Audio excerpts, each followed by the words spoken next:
Hey South Hills, as a church, we have 8 values that define who we desire to be as a collective church and as individual followers of Christ. I think it's important to share these values and what they really mean with all of you. The value I want to unpack today is this: we won't wait for someone else to reach our neighbors. We are not the kind of community that waits around hoping someone else will do it. We believe in taking action because we know that God has placed us right where we are among our neighbors and friends for a reason. It's not just about showing others the love of God. It's about inviting them into their very own relationship with Him. One way we start the process is by investing in the people around us. That's why we are passionate about teaching on the topics that we know unchurched people around us are interested in. We want to speak to the questions and concerns they have in their everyday lives. And we want to make it easy for you to invite them to join you right here on Sundays. We believe that the love and hope we've found should overflow into the lives of those around us. So let's roll up our sleeves, invest into our neighbors, and invite them to experience all that Jesus has to offer. Let's be the catalyst for the positive change in our neighborhoods and beyond.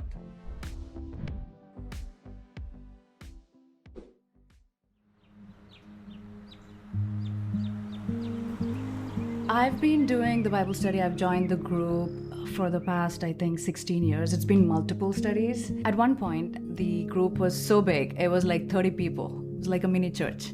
And then it just started dwindling and the crowd started getting smaller. People were moving away and it ended up being just the two of us. It was tiny. And Christy was like, "No, this cannot happen, Tessie, don't. Let's not stop this." She was like, "No, let's not stop this. I need this."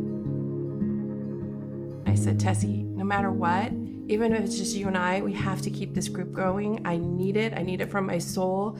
I love you, and we have to keep it going." And so we did. And then Heidi came back, and then the group started growing again. Once I came back, I felt encouraged and supportive, and I did feel like normally it's usually hard for me to share, but when I was in this group, I was able to really share the realness of what was going on, and it was scary initially, but they were great and supportive and encouraging, and it was nice to just kind of be real and not have to overthink. So I joined the group about a year ago, I think it was, and if I'm being honest, I joined the group because I felt bad that I was always telling other people to get in groups, and I was like, I can't tell other people to get in groups if I'm not even in one. I joined the group 8 months ago. I got out of a crazy life situation, and the day that I showed up to the group, I was late and I was in 2-day-old clothes and just, going through it. And yeah, I walked in with a notebook and just was super open with everyone, and I felt really comfortable. I knew I needed community, so that's ultimately why I found myself just like on the Church Center app, like looking for any group, to join, and the way it lined up was just perfect. Now, since we've started, it's been growing and it's amazing. I found that, small groups is where you can meet your people. We all need relationships where we can both pour into someone else and get poured into ourselves. We need people that we can learn and grow with, and that's what this group is for me. It's women that I can read the Bible with, that I can pray with, that I can count on. I remember times when they've been like, "Hey, you know what? I know you're going through a lot. Let me come over and watch your kid for a few hours or take him to the park." And it's the little things as well as the big things that make all the difference. I've created lifelong friends that I can text and say, "Hey, I'm struggling with this," or "Hey, I need prayer for this." They're like a family to me. The group was just such a monumental thing in my life because outside of being in the group, I felt like I could lean on everybody that was a part of that environment, and I felt like I could reach out for prayer and reach out just in vulnerability, and there was so much power in that. And then just feeling like I could trust a group of women was life-changing for me. it takes a long time to trust somebody and be vulnerable and all of that. So that's what I was saying. It's, this doesn't happen overnight, because all of us, we might think that we don't need a group and we don't need anybody right now, but one day we are all going to need help. This has helped me so much to get to the basics, to pray, to have no problem, even if I'm stumbling, just like how I am right now, right now, that I can actually just talk. All I have to do is be intentional that I'm praying for you for this specific reason, and I have the faith that it's going to change, and I've seen it. I have seen it over the years, how prayer has changed, how it's affected every single person, whether they know it or whether even they asked for it. And it's amazing, because supernatural is what you get to see.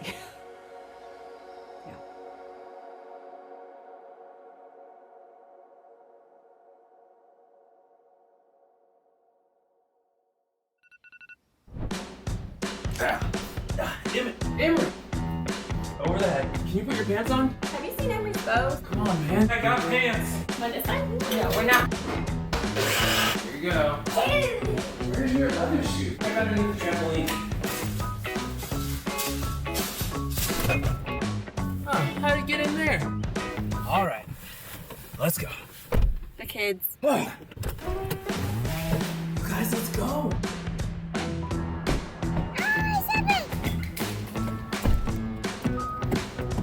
Every single way. We're so close. It's Saturday, isn't it? Yep. Farts! Well, let's just chalk this up to a trial run, huh? Who wants ice cream?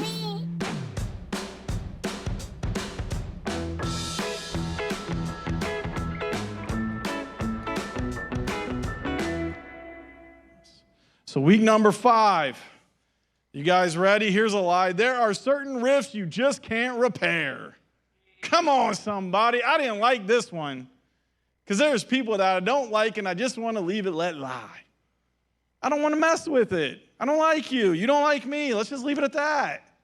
Right? There's some things we just can't repair. You're an awful person. I'm a good person. This isn't going to work. That's kind of a joke. You can laugh. I wasn't being serious. I'm not a good person either. The Bible determined that to be true. None of us are good if we think about it. We're all liars, adulterers, cheaters, thieves, like you name it, we've done it. We're not good people. But we think there's certain rifts that we just can't repair. As soon as I found out my friend Chris was a Michigan fan, we're done. I liked you until then, but there's some things we can't hang out now. We're not friends. You know, Josie, my mother-in-law, she was like, "Are you about to cook fish in this house?" I was like, "Yes, I'm about to cook fish inside of my house." She's like, No, we don't cook fish in the house. I said, No, I do cook fish in my house. And you just feel like this isn't going to work. You need to go somewhere. Whoosh, out the door. This is my house. It's my rules.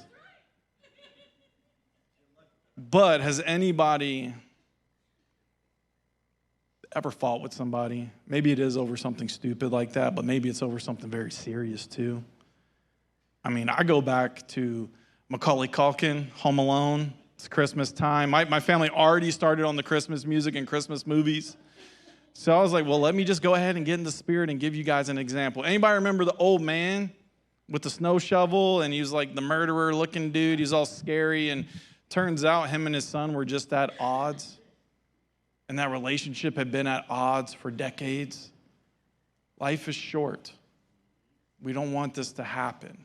We want to fix and repair these relationships that feel broken.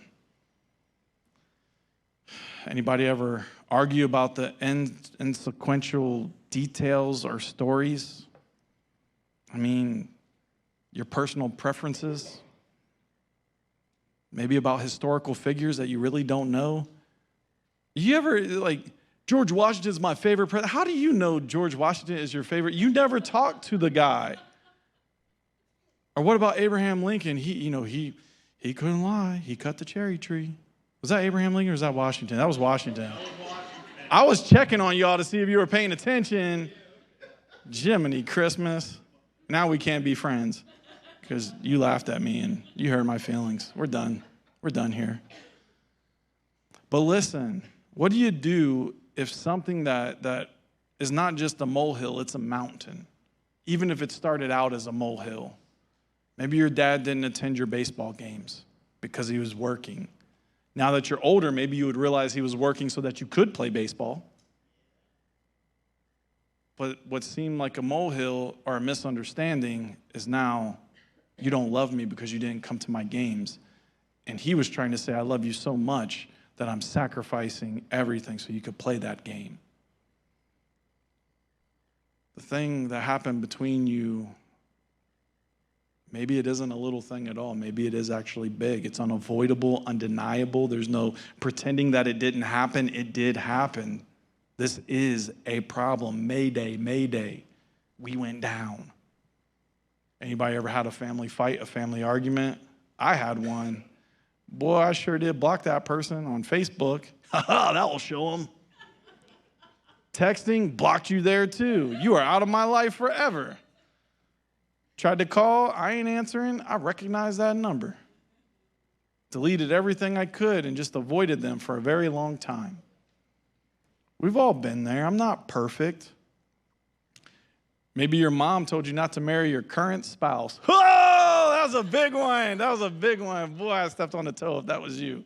Yikes, you said that? That's a terrible person. No, I'm just joking. You're not a terrible person. You just really cared. But that's a really hard one to overcome, right? I'm lucky I didn't have that problem. Paw was Amanda's grandpa, the first one to meet me in the family, and he was like, he had hearing aids, so he talked extremely loud so he could hear himself. Hey, Amanda, don't screw this one up, okay? I like him a lot. He thought he was whispering. All 4 tables around us laughed. It was fun, man, but sometimes what if someone's not excited you're about to be in the family? Part of what makes these moments so crushing is that you didn't see it coming. They catch you off guard. Someone you expected to be there for you took action against you, and that devastated you, and that's understandable. Maybe it just seemed that way. Maybe that's not really what happened or the total understanding of everything. Whether your expectation was realistic or maybe it wasn't, the bottom line is it's messed up. There's an elephant in the room that nobody talks about on Thanksgiving. Oh, maybe they're going to bring up politics again. I promise you, that's our house. Like, we have an unwritten rule. Stop talking about politics. We don't care about the president. Future, past, present, nothing. We don't care. We care about the turkey, and it's delicious. And don't mess this up for me. You know what I mean? A couple things. Don't bring your own stuffing. I hate that. Stovetop. It's all they do all year is make stovetop. Don't bring your own that you think is going to be special and you only eat it once a year. It's probably not that good. So you can't bring your own stuffing. The other thing is you can't talk about politics. Let's just remove that because it just makes a molehill usually a mountain and causes separation. Oh, man. Is it just going to be this way forever? Are certain rifts just beyond repair? Tune in next week. No.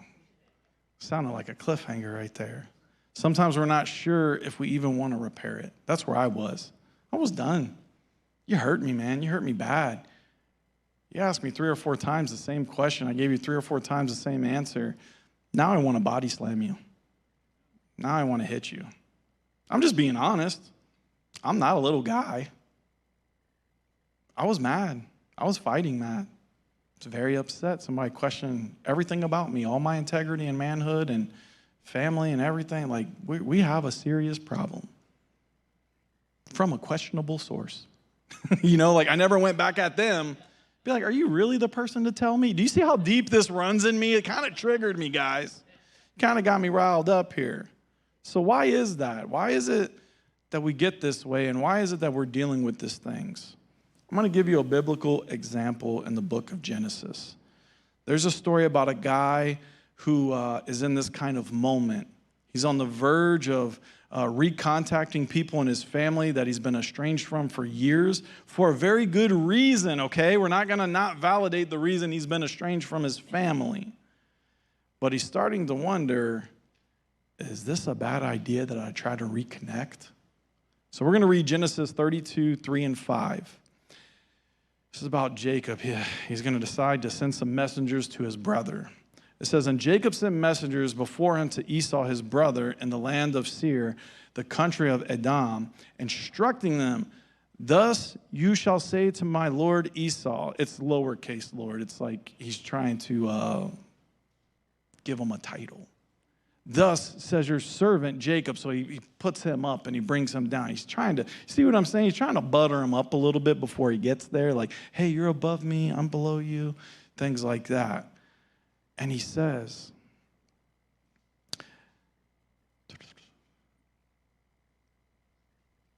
thus says your servant Jacob, I have sojourned with Laban and stayed until now. I have oxen, donkey, flocks, male servants, and female servants I have sent to tell my Lord in order that I might find favor in your sight. He brings a gift. Now, this dude has money, obviously. He's coming with a small army. He's coming with a large group of people. If you drop into the story here, it just seems like a brother's letting his brother know, I'm coming, I got some gifts for you, I'm doing great, I hope you're doing great, can't wait to see you. It's kind of what this was. But if we continue reading in Genesis 32, 6 and 7, it says, and the messengers returned to Jacob, saying, we came to your brother Esau, and he is coming to meet you, and there are 400 men with him. You kind of run deep when you got 400 people coming, not just people, you got men. Then Jacob was greatly afraid and distressed, and he divided the people who were with him and the flocks and the herds and the camels into two different camps. So maybe you were thinking, why do the messengers, when they see the caravan coming toward them, assume it's an army? And why does Jacob take that seriously and assume his brother is going to kill him? Because this is not where the story started, okay? We just dropped in the middle of the story. Anytime a conversation escalates into a full-blown conflict, it always is about something more than what is right there, more than that exchange. It always has deeper roots. The brothers have history. Something happened between them a long time ago, and they haven't talked about it since. Something happened with my brothers and sisters a long time ago, and we haven't talked about it since. And I'm starting to understand, as the youngest in the family, I was oblivious to everything, but my older siblings are hurt. Wow, guys, we need to talk about this. Maybe I'll do it over Thanksgiving, over some good old stovetop. I didn't realize that. In Genesis 27, 31 through 35, it says, he also prepared delicious food and brought it to his father, and he said to him, let my father arise and eat of his son's game, that you may bless him. His father Isaac said to him, who are you? He answered, I'm your son, your firstborn Esau. Then Isaac trembled violently and said, who was it then that hunted game and brought it to me, and I ate it all before you came, and I have blessed him? Yes, and he shall be blessed. As soon as Esau heard the words of his father, he cried out with an exceedingly great and bitter cry and said to his father, bless me also, O father. But he said, your brother came deceitfully and has taken away your blessing. Okay. You're probably just thinking, like, what is this going on? Like, this is an Old Testament woo.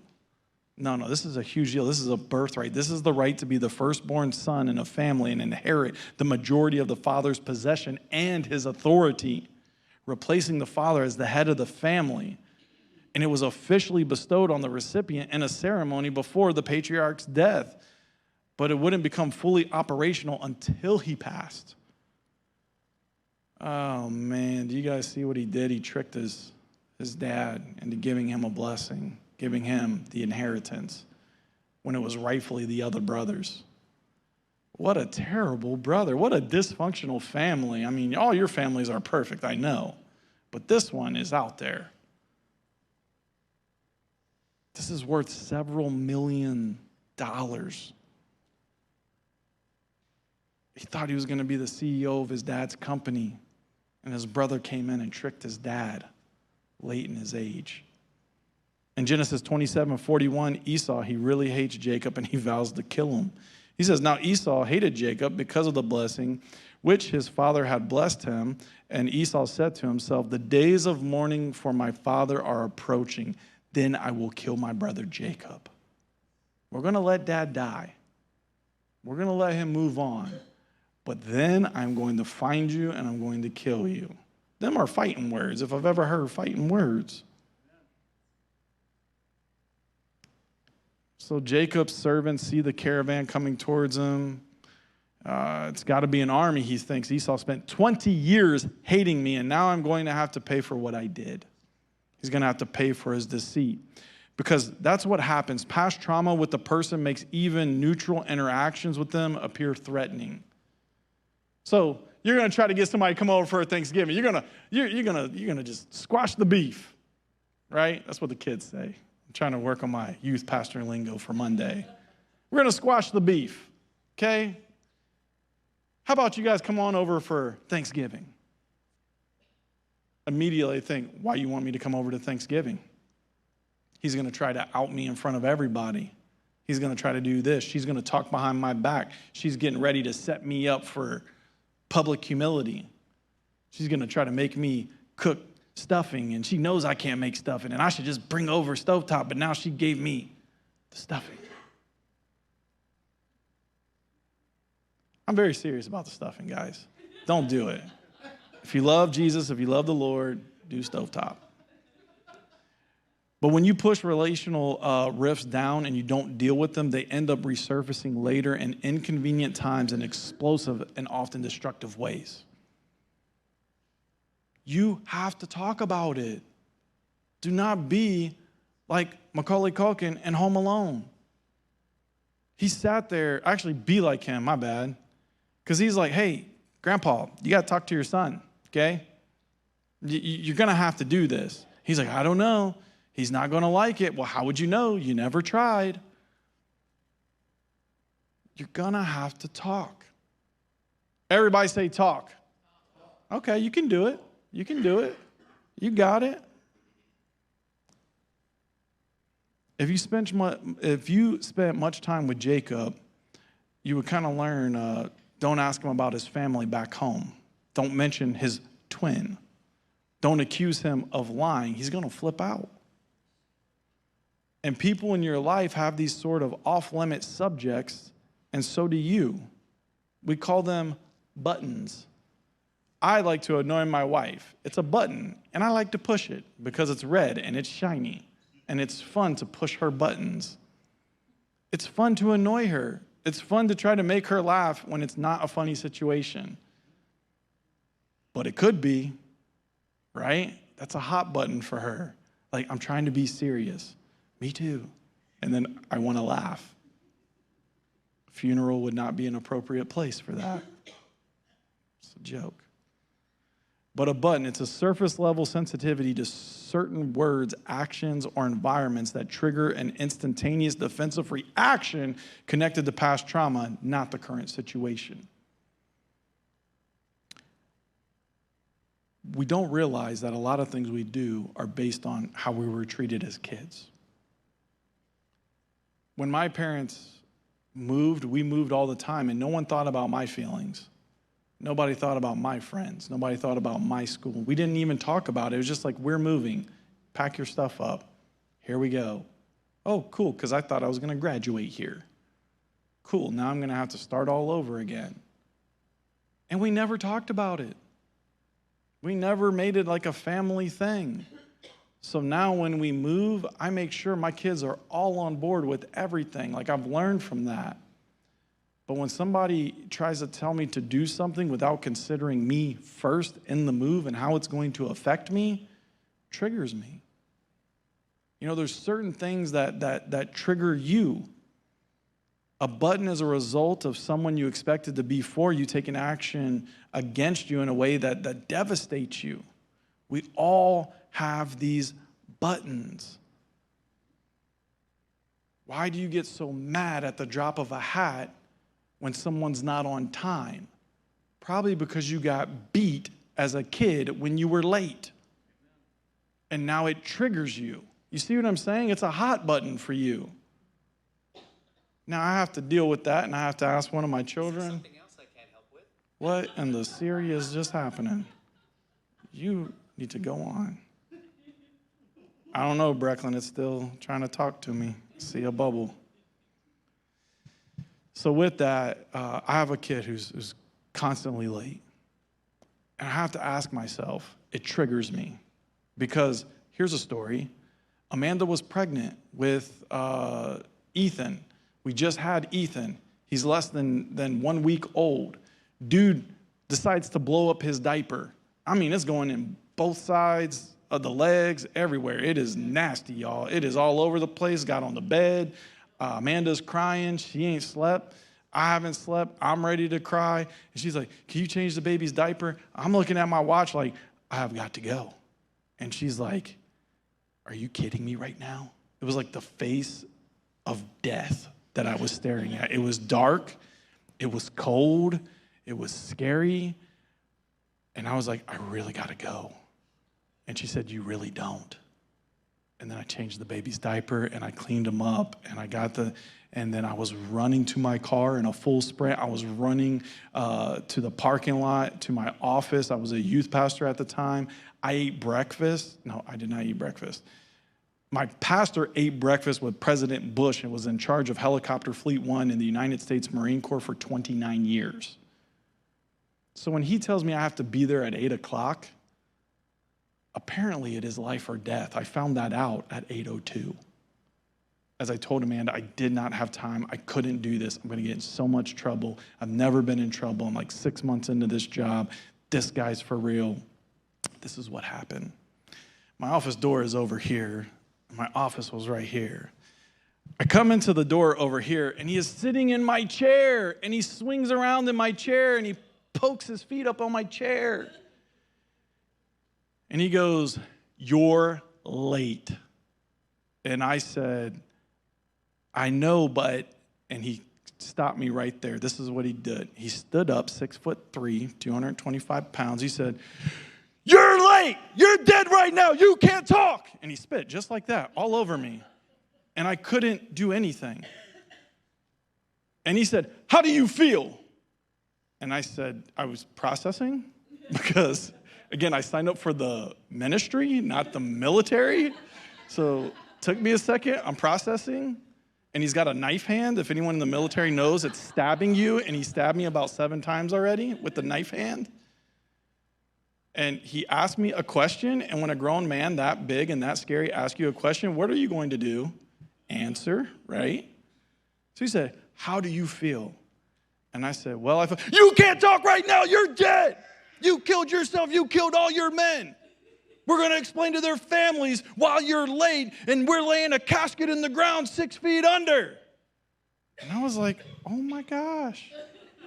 Bro, the baby, do not tell me about the baby right now. Again, I saw the face of death. Him and Amanda both had the same face in the same day. I'm in a lose-lose situation. So now y'all can understand when I'm late, there's a trigger button of life and death. And I never want to experience death anymore because apparently I died twice that day. And I killed all my men. And I had 18 youth leaders at the time. They perished. Killed in action. MIA, all of them. It was scary, man. But that's why I have a thing about being late. It's a trigger. What are your triggers? We all have triggers. Some of you, it's speeding. If you see somebody speeding, it just triggers you because you were in a bad accident or because one of your loved ones died from somebody speeding. I say that, I'm sorry. I got that. It was a close example. Kids were racing. and killed somebody in her family, her first husband. So again, sorry. Didn't mean to connect that dot. But those things can trigger things, and they can be hurtful and painful because kids wanted to make a really bad decision that day to street race. Now you see that, and it just infuriates you because they don't know the consequences of their unintended actions, right? We all got these buttons. It's a cycle, and we just get reactive. There's husband's buttons of failure, misunderstood, unfair, control. A husband reacts, he defends it, he wants to fix it, he wants to rationalize it, he avoids his feelings, he withdraws. I want to sleep. If I screw up, I just want to go to sleep. Like, leave me alone. I just want to go to sleep now. I just wanted to go to sleep after that day and then hope the next day was going to be better. I didn't want to really deal with it. Didn't really want to talk about it, especially since when I talked about it, I died again. I didn't know what to do. I was confused. Wife's reactions: criticize, escalate, belittle, sarcastic jabs, anger. Why do we do this? Because we're triggered, and we never really talk about why we're triggered. Someone has to break the cycle by acknowledging and owning their own buttons and taking accountability for their actions. You have to ask, how do I stop this? And now, how do I avoid it altogether?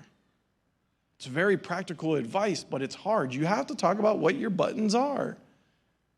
I told you when the kids ask, can I go over to my friend's house? No, why? Because I said so. Why is that?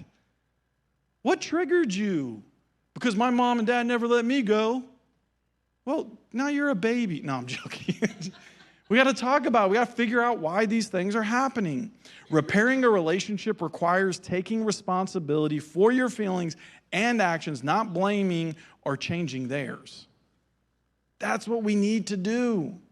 We need to repair the relationships. It requires taking responsibility for your feelings, your actions, and not blaming or changing theirs. In fact, as we grow in our relationships with Jesus, we ought to be able to operate with love and respect. And even when issues that push our buttons and triggers our fears, hopefully we're able to respond to those in a much more godly way. Doesn't mean it won't happen. I'm going to be late. I've been late, and ask my staff. If I'm ever late, I make it the biggest deal in the world. I overemphasize how sorry I am. You know, I didn't mean for this to happen. I thought I was going to be in time, and now I feel really bad because I expected you all to be here. You were here. You were on time. Now, if they're late, you know what I immediately do is I forgive them. You're all right. Hey, don't speed. Matter of fact, I'm going to get you a coffee while you get worship started, right? I'm going to help you out because I know what it feels like. And I'm going to do the opposite to you. I'm going to love you. I'm not going to stab you 7 times and kill you twice and all your friends. It's kind of appropriate for Halloween. So read James 4:6, okay? This is awesome. It says, but he gives more grace. Therefore, it says, God opposes the proud, but gives grace to the humble. Stop being proud. Why are you proud of not good things? Have the conversation, deal with the elephant in the room, talk about it. This is family month. This is why we do these things, to improve the health of our families. But you are going to have to be humble. It's not fun to talk about your faults, your failures as a dad, as a wife, as a mother, as a child. Hey, son, I'm going to need you to pick it up, okay? You're causing a lot of extra work for me. Here's why this is important. Now I'm not going to be able to do this because I have to do that. If you would have just took care of this like we said, now I would be free to have fun, play catch, go to the park, do this, but you didn't mow the grass. So now I'm going to have to. Explain it to them. Give them steps. And then hold them accountable to those things. You can't outrun your own dysfunction. We like to believe that we can. We also like to pretend that no one notices how our undealt issues are impacting our current relationships. You cannot outrun your own dysfunction. Please, I'm begging you. If you are a boyfriend or a girlfriend, if you're a friend that has a rift with another friend, if it's someone in your family, extended or not, talk about it. Don't just let this molehill turn into a mountain. So many times the person that we're fighting with is just a stand-in person for who we ought to be fighting with. Yourself. You're taking it out on them. You really got issues. You really need help. I offered counseling. I said, dude, you really need to go to counseling based on these issues, based on what we talked about. I can't afford the $300. Okay, now you're making excuses. I'll take care of the counseling. Our church will take care of the counseling, won't we, church? Yes. If somebody really needs help, professional counseling, will you guys all chip in and help me with that? Yes. Okay, so you're not alone. That's how it works. It's not just a pile of money, it's our money. And it's going to go to help our community. These are our tithes, our offerings. So if somebody really needs counseling to deal with these traumatic issues that they faced as a kid, we'll all chip in. We'll all help you. You will not do life alone. And I think some of you needed to hear that because you've been avoiding counseling because you thought there was going to be a huge cost associated to it that you don't want to pay.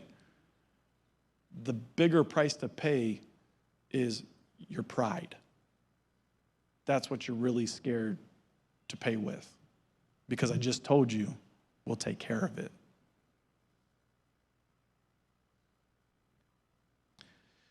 There's coming, and then there's coming home, and then there's coming home. Somebody can come visit for Thanksgiving, keep using that as an example, or they can come be with family. It could be a visitation, or it could be a visitation. How are you going to treat this stuff? Sometimes where you're going back to face is almost too much to bear because you're not just facing off with them, you're facing off with your former self. Remember in the baptism, we're laying down our old life. You're not that person anymore. Amen? You're allowed to be somebody different now. You've come up out of that water, a new creation in Christ. The old is gone. But now you're going to have to wrestle with that person. Could you imagine me at a high school reunion? I was a terrible kid. I was like the class clown on steroids. I was so mean to my teachers. Literally, my teacher one time told me, if you leave this classroom, you're getting suspended. If you come out of this door into this hallway, you're going to get suspended. Now, I wanted to go play basketball. Where was I not allowed to go? Through the door. Out the window I was. And everybody's like, are you kidding me? This kid is really going to go out the window? Absolutely. That was me in a nutshell. And I said, Miss Davis, honestly, I can't get in trouble for this because I did exactly what you said. There was a substitute teacher. This is horrible, Alicia. She was a substitute teacher, and everybody was giving her a little bit of a hard time. She wanted us to have a real class, and it was on business math, how to write a check. And we were in 11th grade, and we're like, this class is a joke. This test is a joke. Like, we're not doing that. And she's like, oh, yes, we are. And then I was like, first one's A, and everybody's like, hey, okay. And someone's like, third one's C, and she's like, no, you guys stop it. You can't give the answers out to each other. And then I was like, fifth one is, I was so bad, okay? I'm not condoning this behavior. So she went to go get the principal. And I guess because I turned my paper in, I wrote my nickname on the big letterhead about 3 inches tall. And she's like, you better hand this in different. So I grabbed it with my left hand and I handed it in with my right hand because I had to hand it in differently. And then she said, no, I mean, you have to hand it in differently. And I took it back with my right hand. I handed it in with both hands. I said, ma'am, I'm running out of options here. So she went to go get the principal. I went and I redid my test real quick because it was only 10 questions, multiple choice. I put my name, Dan Edwards, and I put really small my nickname. And she got the principal, and the principal's going through the paper, and he's looking. He's like, what are you talking about? I said, see, sir, I told you she's crazy. She's been doing this all class. And I said, look, there's my paper right there. I said, I just wrote my nickname. I just thought it was funny. And she's like, this is not it. I was like, there she goes again. She's crazy. I was that kid. Could you imagine being that kid every day to now being a pastor? Could you imagine having to deal with my old life, with my old friends? I was designated Dan, hallelujah. I was never a Christian until I was 18, But I never liked drinking, but I always made sure my friends were safe. And like I have that. Other than that, like, man, I don't want to deal with my old self. I was a handful. I literally have had to go on Facebook and apologize to so many people now and humble myself and say, Miss Brownlee, about that day, okay, you were right. I was wrong. Super immature of me to do that. I apologize. I'm a pastor now. I got to set the record straight. That is called humbling yourself. And then I had to do that about 300 more times.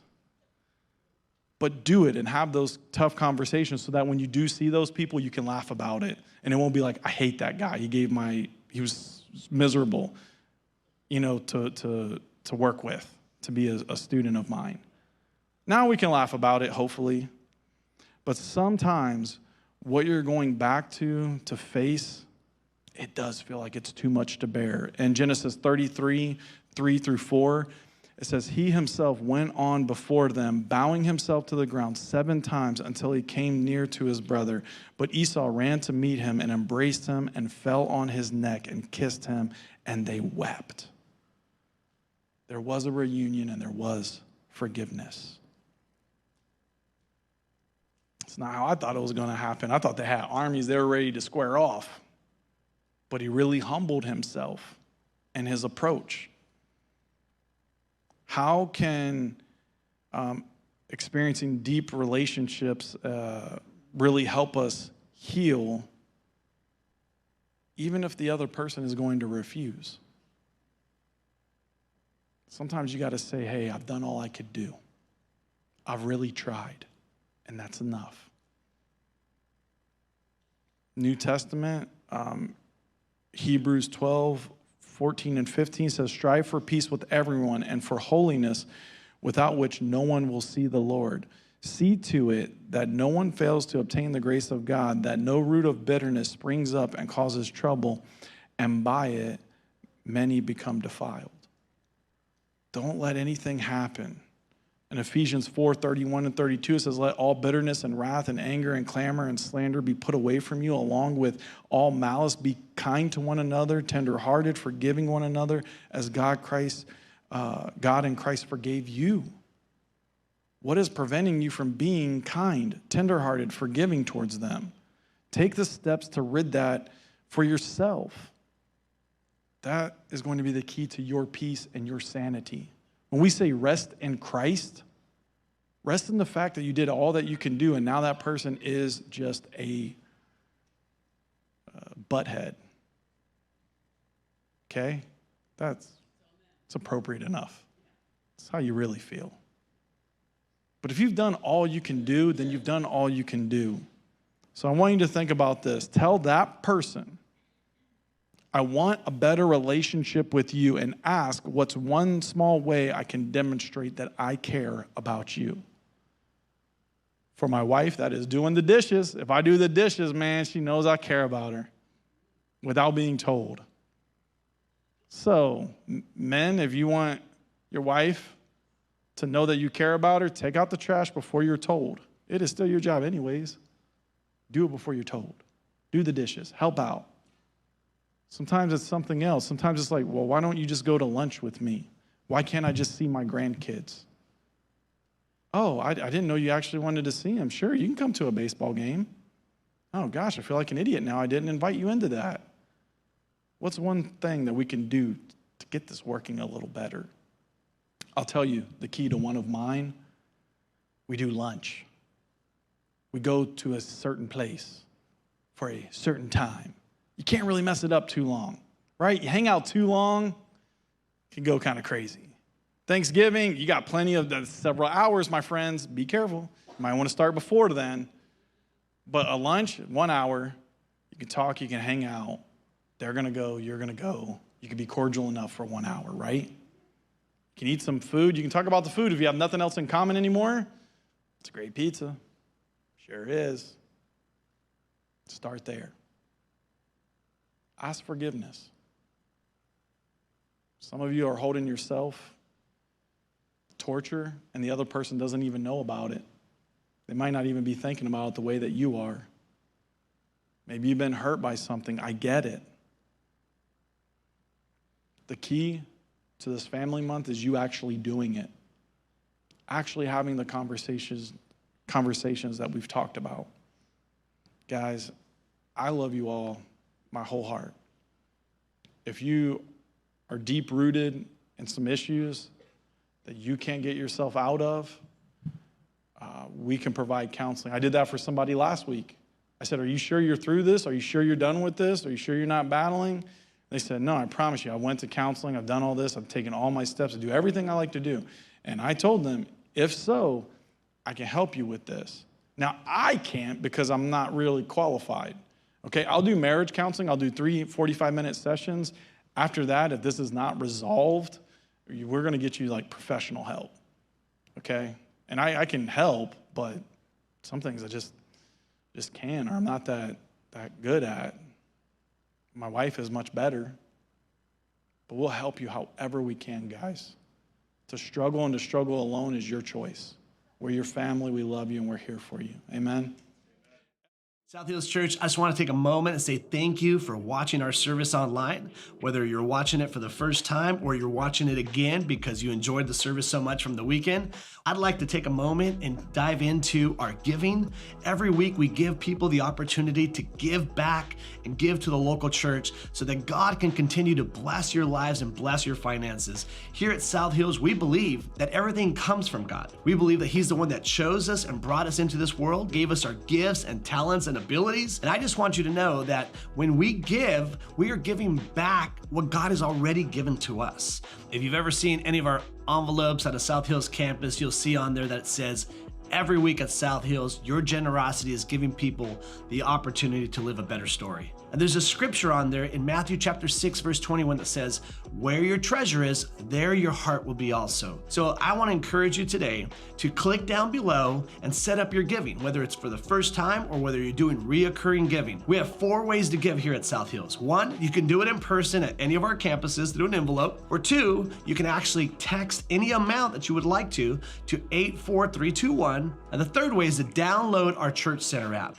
I encourage you to do this one because the Church Center app gives you opportunity to stay connected with our church and your campuses. It's a great tool and resource for you to know what's going on. And the 4th way to give is to give online. You can go to southhills.org/give and you can set up your giving there. Whether you're a guest of our church or whether you are a member of our church, or whether you simply just like to watch our services, I encourage you to trust God with your finances so that He can bless and anoint your finances, and you can be trusting God in this journey of living life to the fullest.